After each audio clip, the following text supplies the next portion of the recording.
오늘 우리 교회 창립 14주년 되는 주일입니다. 2007년 부활주일 오후 3시에 저희들이 창립 예배를 드렸습니다. 그리고 이제 14년이라는 시간이 어떻게 보면 긴 시간인 것 같기도 하고, 어떻게 보면은 얼마 안 되는 것 같기도 하고, 그런 시간이 지나갔습니다. 창립주일이 될 때마다 두 가지의 어떤 감정이 교차하는 것 같아요. 한 가지는 어떤 그 안도의 마음, 또 감사의 마음. 이 시간까지 이렇게 잘 지나왔구나라는 그런 마음이 있고, 또 다른 한쪽으로는 앞으로 나가야 될 그 길에 대한 두려움과 떨림, 이런 것들이 교차하는 그런 마음이 언제나 이 창립 예배 때가 되면은 있는 것 같습니다. 오늘 출애굽의 그 이스라엘 백성들의 모습 속에서도 동일하게 이 이스라엘 공동체가 스스로의 모습을 생각하게 될 때에 떠올리게 되고 또 기억하게 되는 그 지점이 있는데, 그것이 바로 시내산입니다. 하나님과의 언약이 이루어지고 이제는 하나님의 백성이다. 율법이 주어지게 되고 그 다음에 성막이 건축되고 하는 것이기 때문에 이제 하나님의 백성으로서의 그 출발이 시내산에서 이루어지게 되고, 그러다 보니까 이스라엘 백성이 이제는 그 역사의 어느 시점에 있든지, 그들이 뭐 싸우고 있든지 승리했든지 포로가 됐든지, 그 역사의 어느 시점에 있든지 이스라엘 백성들은 자기 자신을 돌아볼 때에 언제나 이 시내산을 생각할 수밖에 없는, 시내산 앞에 설 수밖에 없는 사람들이 이스라엘 민족이었습니다.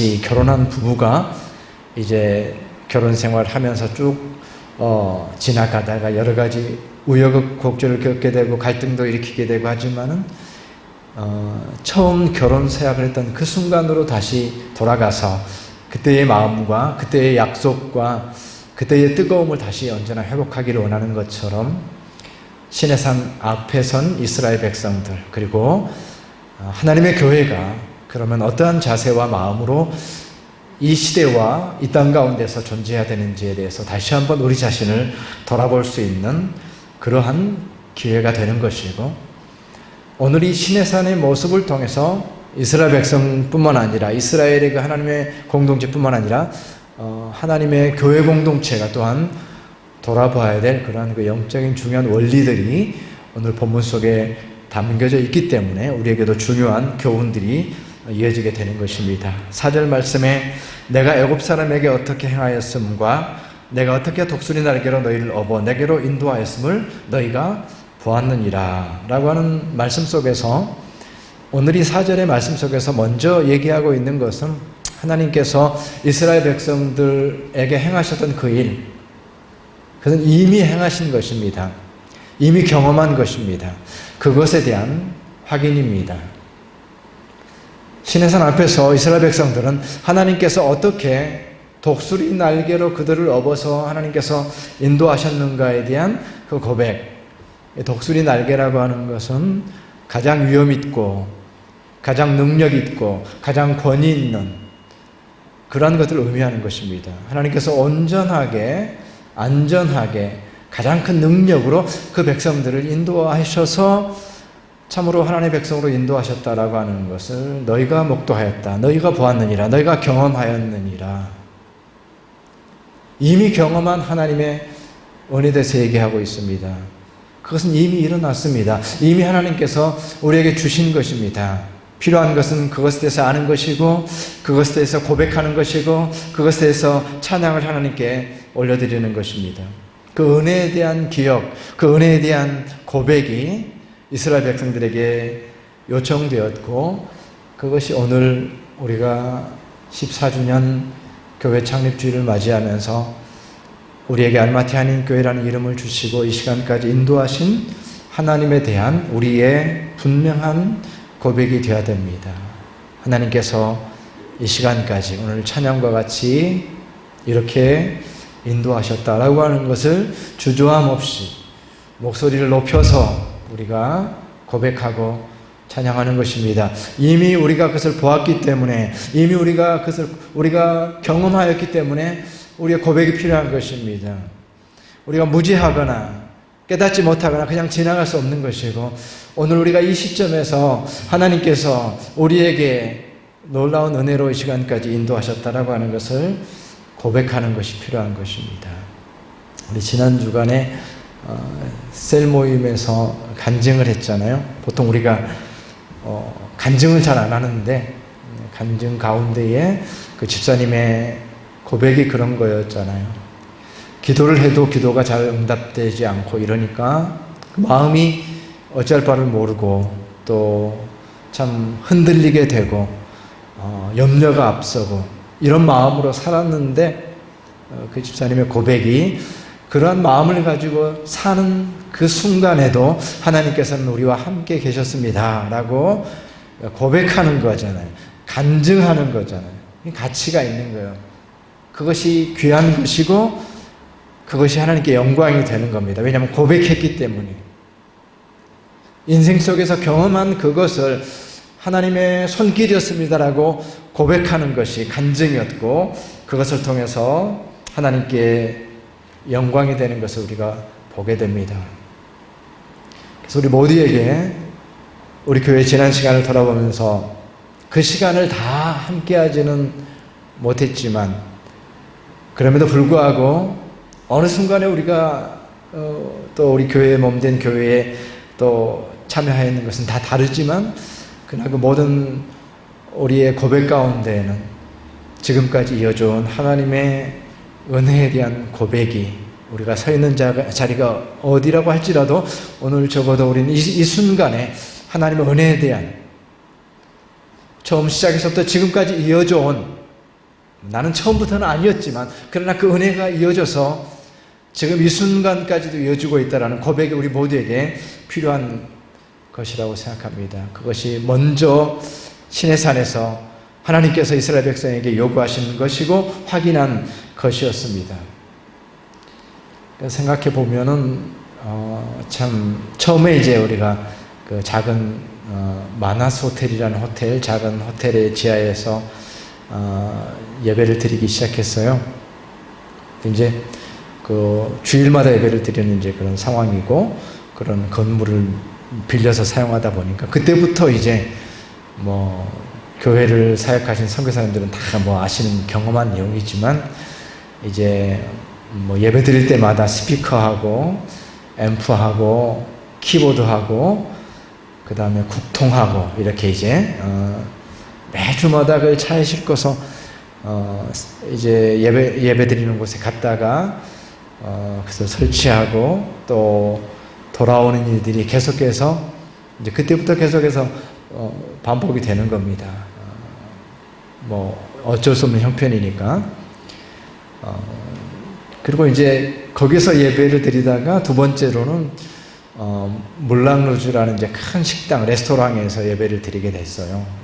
엄청나게 큰 레스토랑인데 거기는 이제 아주 분위기가 좋았어요. 극장처럼 돼 있고 조명이 아주 좀 어두컴컴하고 해가지고 분위기가 좋았는데, 주일날 아침에 가면은 거기 이제 깨끗하게 청소가 돼 있습니다.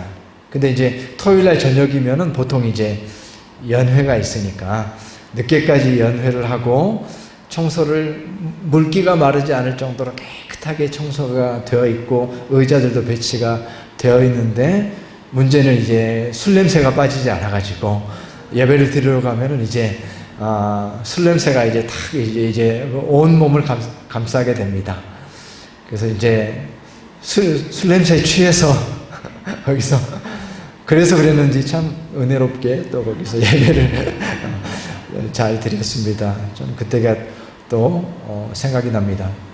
그럼에도 불구하고 그 과정 가운데 하나님께서 은혜를 주셔서 지금까지 이르렀다라고 하는 것이 분명한 우리의 고백이고, 그때마다 하나님께서는 또 필요한 일꾼들을 보내주셔서 정말 좋은 사람들 많이 보내주셨고 충성된 일꾼들 보내주셔서 한꺼번에 보내주신 건 아니지만 그때 보내주셔서 그분들을 통해서 섬기게 하셨고 또 목사를 외롭지 않게 하셨고 힘을 얻게 하셨고 아무것도 할 수 없을 때도 있었죠. 그럴 때는 할 수 있는 것이 그저 그 자리를 지키는 거였는데 자리를 지키면서 지나온 시간들 그것도 역시 지금 돌아보면 하나님의 은혜인 것 같아요. 하나님께서 그 자리를 지킬 수 있도록 하신 것 그저 머물러 있도록 인도하신 것 또한 하나님의 은혜였고 오늘 말씀에서처럼 너희가 보았느니라 라고 하는 이 말씀처럼 우리의 여정 가운데에 역사 가운데 하나님께서 함께 하셨고 은혜를 주셨다라고 하는 것을 우리가 고백할 수가 있게 됩니다. 그리고 이어지는 5절에 세계가 다 내게 속하였나니 너희가 내 말을 잘 듣고 내 언약을 지키면 너희는 모든 민족 중에 내 소유가 되겠고 라고 이스라엘 백성들에게 말씀하시면서 결국은 그 이스라엘 백성들이 하나님의 소유가 되고 하나님의 것이 된다라고 하는 그 부분을 말씀하고 있습니다. 어떻게 우리가 정체성을 가지고 어떻게 우리 자신을 규정할 수 있는지 그것은 다양할 것입니다. 그런데 하나님의 교회는 하나님의 공동체는 그것이 하나님의 소유이고 하나님의 것이 되어야 됩니다. 그래서 그 안에는 하나님께서 채우신 것들로 채워져 있어야 그것이 하나님의 교회이고 하나님의 공동체가 되는 것입니다. 우리의 것도 아니고 그 누구의 것도 아니고 우리 스스로가 교회를 소유할 수 있고 우리 스스로가 교회의 주인이 될 수가 있고 우리 스스로가 우리가 가진 것으로 교회에 채울 수도 있습니다. 그러나 교회는 하나님의 것이 되어야 되고 하나님의 것으로 채워져야 됩니다. 이것이 또한 중요합니다. 이것이 우리 자신을 돌아보는 우리 자신의 정체성입니다. 하나님의 것이 있어야 돼요. 하나님이 주신 응답과 하나님이 주신 변화와 하나님이 주신 열정과 하나님이 주신 지혜로 교회가 채워져야 됩니다. 그래서 이 교회 안에는 하나님께서 주신 것이 채워져 있는 하나님의 소유, 하나님의 것이 되어야 됩니다. 우리가 추구하는 것도 그것이고 우리가 기도하는 것도 그것입니다. 그런데 우리가 이 시대를 살아가고 육신 속에서 살아가다 보니까 그것을 잃어버릴 때가 있어요. 하나님의 것이 없음에도 불구하고 우리는 교회 생활을 잘할 수 있습니다. 우리의 기준은 너희는 내 소유다라고 말씀하신 것처럼 교회는 하나님의 것으로 채워져야 됩니다. 우리가 그것을 사모해야 됩니다. 그것을 자랑해야 됩니다. 우리의 자랑이 무엇이겠습니까? 무엇을 자랑할 수 있겠습니까? 하나님의 것으로 채워진 교회. 정말 그런 고백들이 우리 가운데 나오기를 원하는데 저의 바람이 그렇지만 그런 것들은 잘 이렇게 그렇게 잘 고백되어지지 않고 어떤 공유되지 않고 그래서 저는 참 그런 부분에 대해서 안타깝게 생각합니다. 우리 교회를 생각할 때 떠오르는 것이 무엇일까?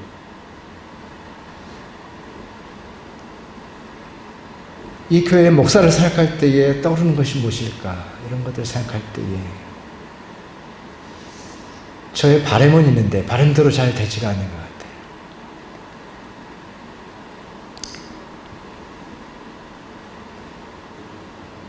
하나님의 교회는 하나님의 것으로 채워져야 되고 그것을 우리가 우선적으로 추구하는 것이 너무나도 필요합니다.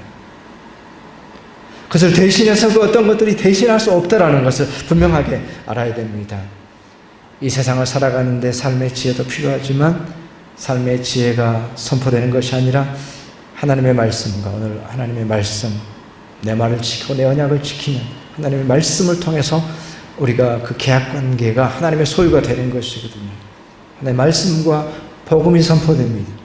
그래서 세상에 살아가는 삶의 방법과 삶의 지혜가 되지 못한다고 할지라도 적어도 교회는 하나님의 말씀이 선포되어지고 적어도 교회는 하나님의 복음이 선포되어져야 되는 것이죠. 예수 그리스도만으로 충분하다라고 하는 그 복음이, 그것이 살아가는 데 어떤 의미가 있을지 어떤 도움이 됐을지 모르겠지만, 그러나 예수 그리스도의 복음이 선포되어지고 복음이 있는 것이고 복음 안에 만족하는 것이고 복음에 반응하는 것이고, 그것이 교회가 되어야 됩니다.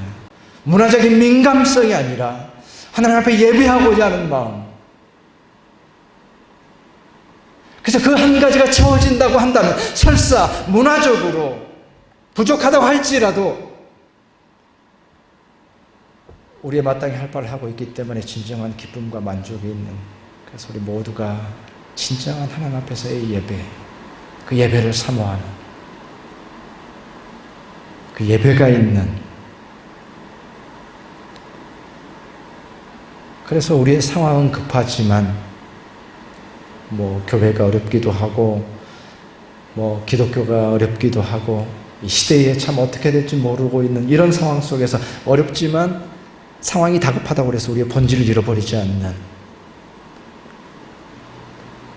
어려운 상황이지만 그럼에도 불구하고 더욱더 우리가 우리 자신이 하나님의 소유인 것을 더욱더 깨닫는 것이고, 그것을 통해서 주님께서 약속하신 다시는 목마르지 않겠다, 다시는 굶주리지 않겠다라는 이 약속이 이루어지는 것, 영적인 갈증이 없는 교회, 영적인 굶주림이 없는 교회, 그것만큼은 책임질 수 있는 교회, 다른 모든 것들이 채워진다고 해도 그 영적인 갈급함으로 인하여서, 그 갈증으로 인하여서 고통당하지 않고 눈물을 흘리지 않고 참으로 그 영적인 굶주림으로 인해서 고통당하지 않도록 하나님께서 채워주시는 것으로 가득 찬 하나님의 교회, 하나님의 소유된 교회가 되는 것. 이스라엘 백성이 너희가 내 소유가 된다 라고 말할 때에 그러한 일들이 시내산 앞에서 이스라엘 백성들에게 요구되었던 것처럼 동일하게 우리에게도 요구되고 있는 것입니다. 6절 말씀에 보면은 너희가 내게 대하여 제사장 나라가 되며 거룩한 백성이 되리라. 너는 이 말을 이스라엘 자손에게 전할지니라 라고 하는 말씀을 통해서 이스라엘 백성에게 요구되는 세 번째 내용이 제사장 나라와 거룩한 백성입니다. 이 부분을 우리가 생각할 때는 이제 우리가 처한 곳에서 교회가 어떠한 모습으로 있어야 되는가에 대한 그런 부분일 것입니다. 제사장 나라라는 것은 제사장은 하나님과 사람 사이의 그 의미거든요. 그러니까 스스로의 만족, 스스로의 배부름만으로가 아니라 제사장이라는 건 이제 어떤 그 책임이 있는 거예요. 나의 만족이 아니라 이 세상에 믿지 않는 자들의, 하나님 모르는 자들의 그러한 부요함을 위한 책임,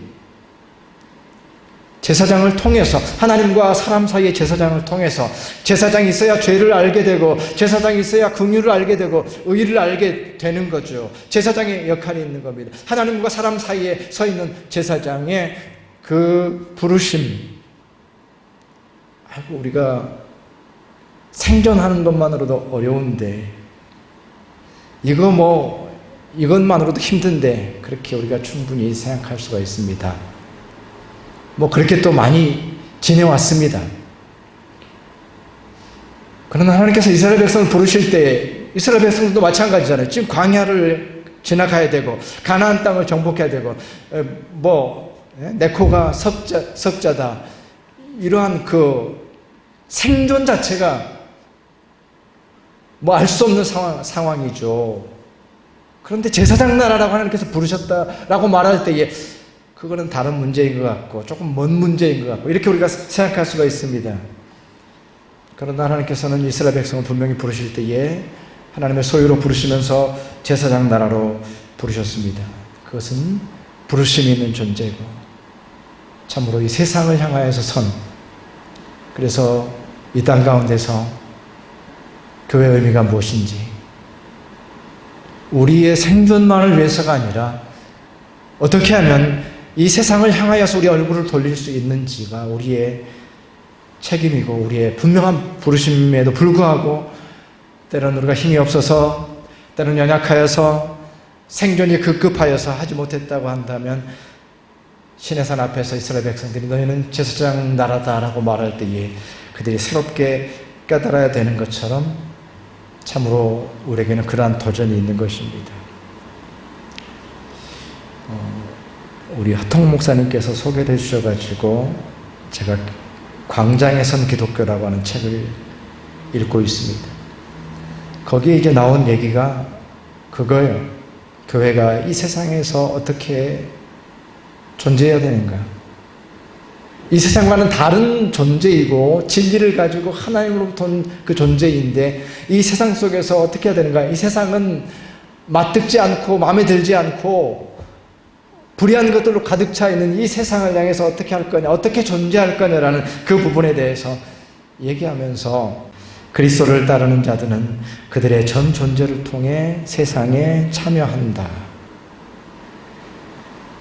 교회가 세상에 존재하는 방식을 그들의 전 존재를 통해서 세상에 참여한다라고 했습니다. 우리랑 다르지만 맞듣지 않지만 이 자리에 있으면서 이 세상에 참여하는 교회. 그래서 그 참여라고 하는 말을 어떻게 정리를 했느냐면은 떠나지 않으면서 다르게 살아간다. 떠나버리는 것이 아닙니다. 떠나지 않는 것입니다. 버리지 않는 것입니다. 긍휼에 찬 시선을 가지고 그러나 그곳에서 다르게, 왜냐하면 그리스도인이기 때문에 세상에 없는 것이 우리 가운데 있기 때문에 그 속에서 다르게 살아가는 그러한 모습으로 세상에서 단절되지 않으면서 어느 곳에 있든지 그곳에서 창의적이 되어야 됩니다. 그곳에서 역동적이 되어야 됩니다. 그래서 그곳 가운데에서 그리스도인됨을 드러내는 모습으로 존재하는 것이다 라고 하는 교훈을 얻어서 그 단어가 주는 의미가, 동기부여가 상당한 것을 느끼게 됩니다. 우리 알마티와 카자흐스탄이라고 하는 구체적인 현실 속으로 부름을 받았습니다.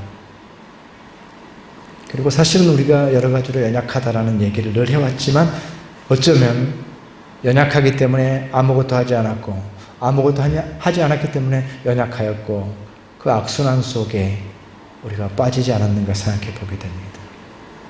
우리에게는 이곳에서 우리에게 주어진 하나님의 제사장 나라로서의 책임을 우리 모두가 인식하는 것이 필요하고 그러한 동기부여, 익숙한 것에 머물러져 있는 것이 아니라 새롭게 나아갈 수 있는 그런 동기부여가 이제 창립주의를 맞이하면서 우리 가운데 새롭게 필요한 것입니다.